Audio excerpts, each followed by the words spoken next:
இதுல தானே அவனும் அவ்வளோ இருக்காங்க. ஆமாக்கா. அக்கா ஒரு நிமிஷம் வரேன், ஃபோனில் ரெக்கார்ட் பண்ணிக்கிறேன். அப்போ தான் போலீஸ் எவிடன்ஸ் கார்டு கரெக்டாக இருக்கும்.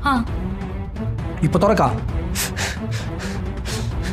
எங்கடா அவ இங்கே தான் இருக்கான்னு தெரியும்டா, சொல்றா. அவ எங்க அவ இங்கே தான் இருக்காங்க நல்லா தெரியும், சொல்லு. தொரடி தொர, எங்க இருக்க? என் அக்கா வாழ்க்கை நாசம் பண்ணிட்டு. ஏன் இப்படி பண்ண? உனக்கு நான் அப்படி என்ன குறை வச்சேன்? ஏய் வீடியோ எடுக்காத. என் அக்கா வந்து நீ மட்டும் நிம்மதியா இருக்கலாம் பாக்குறியா? இந்த வீடியோ மகளிர் போலீஸ் ஸ்டேஷன்ல கொடுத்து என்ன பண்றேன்னு பாடுறா. எச்சக்கல நாயே, உனக்கு எதுக்குடா கல்யாணம்? டேய் அவனே என்ன முறைக்கிற? போடுக்கா, இன்னொன்னு வீக்கா. உன் மேல இருந்த நம்பிக்கையில தானே நீ எப்போ வீட்டுக்கு வந்தாலும் யார் கூட சிரிச்சு சிரிச்சு பேசினாலும் ஏதாவது ஒரு வார்த்தை கேட்டிருப்பேனா? உனக்காக தானே என் அம்மா அப்பா தம்பி தங்கச்சி எல்லாரையும் தூக்கி போட்டு உன் பின்னாடி நாய் மாதிரி ஓடி வந்தேன். இதெல்லாம் எதுக்காக?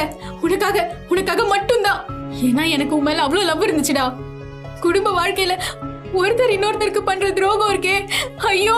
உன்னை போய் நான் 5 வருஷம் லவ் பண்ணி கல்யாணம் பண்ண. எங்க அக்காவை ஏமாத்தியா? ஐயோ, என் வாழ்க்கையே இப்படி நாசமா போச்சு. இந்த மாதிரி நேரத்துலயா நான் கர்ப்பமா இருக்கணும்? தெரியாம போட்ட மீனா, சாரி மீனா. எப்போ நீ எனக்கு துரோகம் பண்ணியோ அப்பவே உனக்கும் எனக்கும் எந்த சம்மதமும் கிடையாது. போ இங்க இருந்து.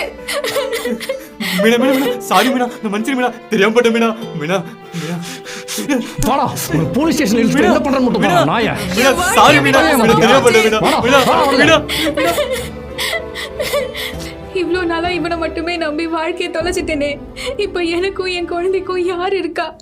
இனி அம்மா வீட்டுக்கு போனாலும் சொந்தக்காரங்க முன்னாடி எப்படி நான் வாழ போறேனோ தெரியல. யார் இனி எனக்கும் என் குழந்தைக்கும் சப்போர்ட்டா இருப்பாங்க?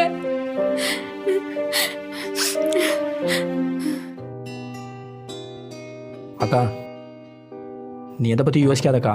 உன் தம்பி நான் இருக்கேன். என் ஆஃபீஸ்லேயே பார்த்து ஒரு நல்ல வேலையை நானே உனக்கு வாங்கி தரேன்.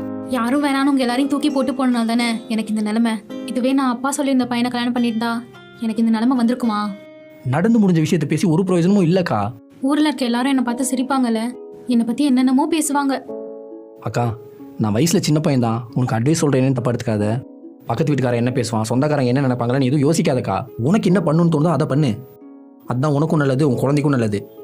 நீ கடைசி வரைக்கும் ஒரு சிங்கிள் மதரா இருந்து உன் குழந்தைய பார்த்துக்க போறியா, இல்லை அப்பாட்ட சொல்லி இன்னொரு கல்யாணத்தை பிளான் பண்ணட்டுமா? அவன் எனக்கு துரோகம் பண்ணிட்டான். ஆனா நான் அவனுக்கு உண்மையா தான் இருந்தேன். அப்புறம் இன்னொரு துரோகத்தை தாங்குற அளவுக்கு சக்தி இப்ப என்கிட்ட இல்ல.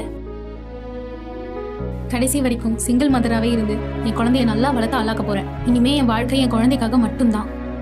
உன் முடிவுல நீ ஸ்ட்ராங்கா இருக்கா. உனக்கு எதுனாலும் தம்பி நான் இருக்கேன்.